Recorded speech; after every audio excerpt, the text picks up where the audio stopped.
In the shimmering heat of an African afternoon, where the great river curved like a silver snake through golden grasslands, a massive crocodile named Crook ruled his domain. His scales glinted like wet armor in the sun, and his reputation spread far beyond the riverbanks.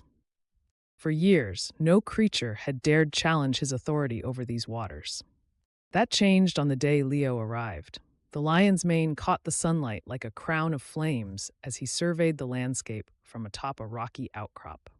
He saw the sweeping plains, the abundant herds, and the life-giving river below. This, he decided, would be his new kingdom. Word of the lion's arrival reached Crook as he basked on his favorite sandbank. The news sent ripples of anger through his massive body. He'd heard tales of this wandering lion, how he'd established territories across the savannah, bringing order wherever he went. But this was different. This was Crook's domain. The crocodile sent a warning through the whispers of the wetlands. Leo's response came just as swiftly, delivered by a bold young zebra. "The land belongs to no single creature," the lion had declared. "I will stay and I will protect all who live here." Crook's rage boiled like the afternoon heat. No one had ever dared defy him so openly. That night, as the moon cast silver light across the water, he slid from his river home and moved with terrible purpose toward the lion's den. Leo was waiting. He stood tall at the entrance of his cave, his silhouette powerful against the star-filled sky. Neither predator spoke. They didn't need to. The challenge hung in the air between them like summer lightning. Crook struck first, his massive jaws snapping through the space where Leo had stood a heartbeat before. But the lion was quick, dancing away from the crocodile's deadly embrace.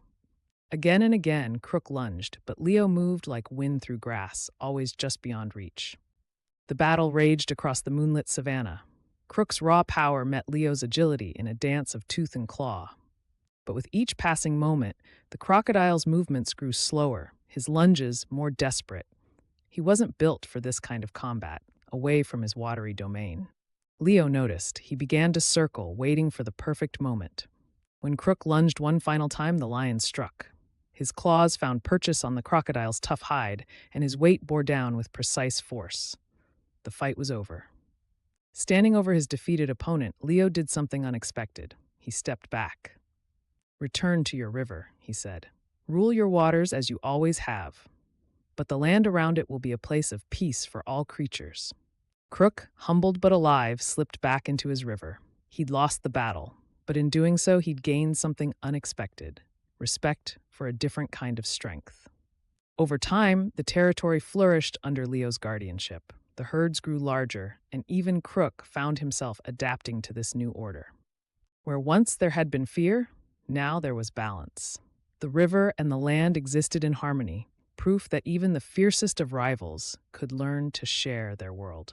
And so it remained, season after season, as the sun rose and set over their shared kingdom.